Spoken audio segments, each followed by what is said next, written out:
হ্যাঁ, দেখা হলো। এটার অভিজ্ঞতা কি? আপনি একটা সময় রাজীব কুমার, একটা সময় আরো মুখোমুখি জিজ্ঞাসাবাদের আমার সম্মুখীন জীবনের পঞ্চম বা ষষ্ঠ মুখোমুখি যেটা হয়েছে। কালকের অভিজ্ঞতা কি? না, এটা একটা তদন্তের বিষয়। আমার দলের নেতা অভিষেক তা কিছু বিষয় প্রশ্ন, আমিও তার উত্তর দিয়েছি। এটা নিয়ে বাইরে কোনো কথা বলার কোনো প্রশ্নই নেই। তাদের হাওড়ার অফিসের সামনে সেন্ট্রাল ফোর্স পোস্টিং হয়েছে।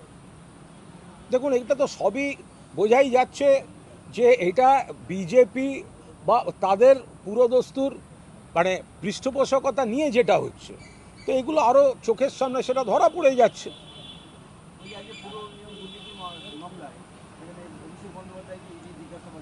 এখনো চলছে। ওটা নিয়ে আমি কোনো মন্তব্য করবো না।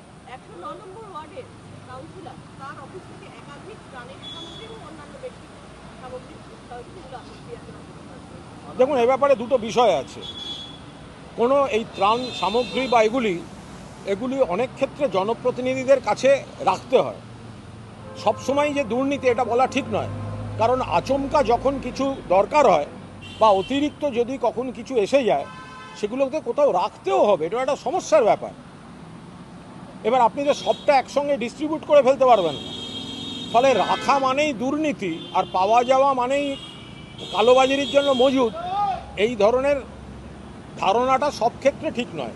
যদি কেউ কোনো দুর্নীতি বা কোনো খারাপ কাজ করে থাকেন আলাদা, কিন্তু কারুর জায়গায় কিছু পাওয়া যাচ্ছে মানেই এরপর যেটা হবে জানেন তো, সাধারণ মানুষ চট করে কোনো সাহায্য পাবেন না, কারণ জনপ্রতিনিধিদের কাছে রাখলে হঠাৎ কোথাও কোনো দরকার হলে সঙ্গে সঙ্গে ত্রিপল সঙ্গে সঙ্গে কিছু দিতে পারেন। এরপর যদি সরকারি নিয়ম মেনে চলতে হয় সবটা, তাহলে হচ্ছে ঠিক জরুরি সময় যেটা হাতের কাছে পাওয়া যায় সেটা কিন্তু পেতে সমস্যা হয়ে যায়। ওই জালিয়াতি কাণ্ডে আজকে সিআইডি মানে বিধানসভায় ঢুকেছে, বিধানসভা সাসপেনশনে বসতে চান এবং আর কালকে তো আপনার সঙ্গে অভিষেক বন্দ্যোপাধ্যায় যৌথ জিজ্ঞাসাবাদ হয়েছে। সমস্যাটা কোথায় দাঁড়িয়ে আছে আজকে সিআইডিকে বিধানসভায় চলে আসছে? এটা বলা খুব মুশকিল। ওনারা তদন্ত করছেন, তদন্তের ব্যাপারে আমি কি বলবো? তদন্তের ব্যাপারে বাইরে কোনো কথা বলবো না। আমি তদন্তে সহযোগিতা করেছি, আমি কোনো দোষ ফোষ কোনো বিতর্কিত কাজ আমি করিনি। আমার সইটা আমার, এবং দ্বিতীয় কোনো ব্যক্তির সই আমার করার কোনো প্রশ্নই নেই। বাকি তদন্তে আমায় যা সহযোগিতা করতে বলেছেন আমি সহযোগিতা করছি। একসঙ্গে যে মুখোমুখি জিজ্ঞাসাবাদ, হ্যাঁ, দেখা হলো। এটার অভিজ্ঞতা কি? আপনি একটা সময় রাজীব কুমার, একটা সময় আরো মুখোমুখি জিজ্ঞাসাবাদের আমার জীবনের পঞ্চম বা ষষ্ঠ মুখোমুখি যেটা হয়েছে। কালকের অভিজ্ঞতা কি? না, এটা একটা তদন্তের বিষয়। আমার দলের নেতা অভিষেক তা কিছু বিষয় প্রশ্ন, আমিও তার উত্তর দিয়েছি। এটা নিয়ে বাইরে কোনো কথা বলার কোনো প্রশ্নই নেই। এইটা মানে মানে বারবার দাবি করা হচ্ছে যে মানে অন্তত 7জন এমএলএ তারা সই জাল করেছে বা যারা দাবি করছেন তারা প্রমাণ করবেন, আমি তো জানি না সেরকম কিছু। ফলে যে বিষয়টা আমার এখতিয়ারভুক্ত নয় সেই বিষয়টা আমি কি করে আমি এই বিষয়ে কথা বলব? একসঙ্গে তো গোটা প্রক্রিয়ারও প্রথমে যাচ্ছে এবং সুব্রত বন্দ্যোপাধ্যায় বিরোধী দলনেতা হয়ে আছে। দেখুন, সম্পূর্ণ অনৈতিকভাবে বিরোধী দলনেতা হয়েছে। তার কারণ হচ্ছে, নিয়মটা হচ্ছে পার্টিকে জানাতে হবে স্পিকারকে, তার সঙ্গে কজন আছেন কে সই করলে এর কোনো সম্পর্ক নেই। তো সেটা যদি এরা করে থাকে তাহলে তার সঙ্গে এর কোনো সম্পর্ক নেই। এখন বিরোধী দলনেতা নির্বাচনের প্রশ্নে এই ধরনের এই সই সাবুত জমা দেওয়া, এটা স্পিকার চেয়েছেন বলে দেওয়া হয়েছে, এটার সঙ্গে নিয়ম নীতির কোনো সম্পর্ক নেই। তার সাথে অভিষেক বন্দ্যোপাধ্যায়কে পরপর 3 দিন যেভাবে জিজ্ঞাসাবাদ করা হচ্ছে, গতকাল, আজকে, আগামীকাল, এই পরপর 3 দিন জিজ্ঞাসাবাদটা মনে হচ্ছে কোথাও এক সূত্রে গাঁথা।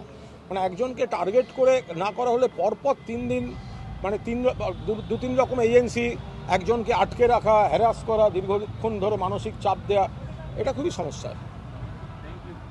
Thank you. এই মুহূর্তে কলকাতা কর্পোরেশনে রয়েছেন, তিনি বলছেন যে উন্নয়নের ক্ষেত্রে কোনো ভেদাভেদ চলবে এ নিয়ে কোনো মন্তব্য করবো না। এবং সেখানে তৃণমূলের অসংখ্য কাউন্সিলর উপস্থিত হয়েছে। তো আমারও তো আমন্ত্রণ ছিল, আমি সাধারণত আমি তো আগের দিন ড্রেনেজের মিটিংও গেছিলাম, কিন্তু এটা অ্যাবসলিউটলি কর্পোরেশনের ব্যাপার। হ্যাঁ, দেখা হলো।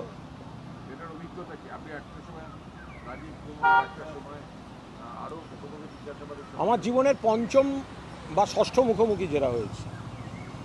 কালকের অভিজ্ঞতা কি? না, এটা একটা তদন্তের বিষয়। আমার দলের নেতা অভিষেক তা কিছু বিষয় প্রশ্ন, আমিও তার উত্তর দিয়েছি। এটা নিয়ে বাইরে কোনো কথা বলার কোনো প্রশ্নই নেই। তাদের হাওড়ার অফিসের সামনে সেন্ট্রাল ফোর্স পোস্টিং হয়েছে। দেখুন, এটা তো সবই বোঝাই যাচ্ছে যে এটা বিজেপি বা তাদের পুরোদস্তুর মানে পৃষ্ঠপোষকতা নিয়ে যেটা হচ্ছে, তো এগুলো আরও চোখের সামনে সেটা ধরা পড়ে যাচ্ছে।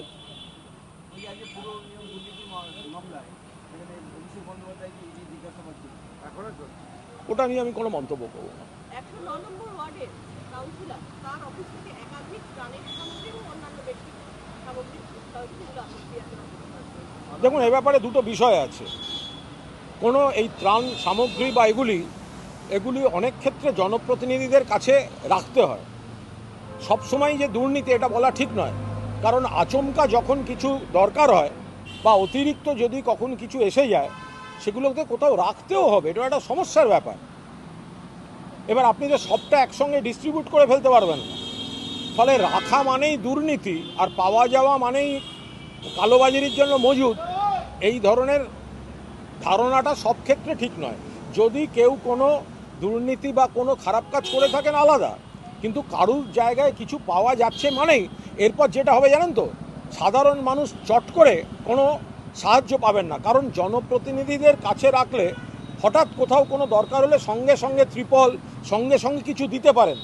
এরপর যদি সরকারি নিয়ম মেনে চলতে হয় সবটা, তাহলে হচ্ছে ঠিক জরুরি সময় যেটা হাতের কাছে পাওয়া যায় সেটা কিন্তু পেতে সমস্যা হয়ে যায়। ওই জালিয়াতি কাণ্ডে আজকে সিআইডি মানে বিধানসভা সংসদের নতুন চান এবং আর কালকে তো আপনার সঙ্গে অভিষেক বন্দ্যোপাধ্যায়ের যৌথ জিজ্ঞাসাবাদ হয়েছে। সমস্যাটা কোথায় দাঁড়িয়ে আছে আজকে সিআইডিকে বিধানসভায় জন্য? এটা বলা খুব মুশকিল। ওনারা তদন্ত করছেন, তদন্তের ব্যাপারে আমি কি বলবো? তদন্তের ব্যাপারে বাইরে কোনো কথা বলবো না। আমি তদন্তে সহযোগিতা করেছি, আমি কোনো দোষ কোনো বিতর্কিত কাজ আমি করিনি। আমার সইটা আমার, এবং দ্বিতীয় কোনো ব্যক্তির সই আমার করার কোনো প্রশ্নই নেই। বাকি তদন্তে আমায় যা সহযোগিতা করতে বলেছেন আমি সহযোগিতা করছি। একসঙ্গে যে মুখোমুখি জিজ্ঞাসাবাদ, হ্যাঁ, দেখা হলো। এটার অভিজ্ঞতা কি? আপনি একটা সময় রাজীব কুমার, একটা সময় আরও মুখোমুখি জিজ্ঞাসাবাদের সময়? আমার জীবনের পঞ্চম বা ষষ্ঠ মুখোমুখি যেটা হয়েছে। কালকের অভিজ্ঞতা কি? না, এটা একটা তদন্তের বিষয়। আমার দলের নেতা অভিষেক তা কিছু বিষয় প্রশ্ন, আমিও তার উত্তর দিয়েছি। এটা নিয়ে বাইরে কোনো কথা বলার কোনো প্রশ্নই নেই।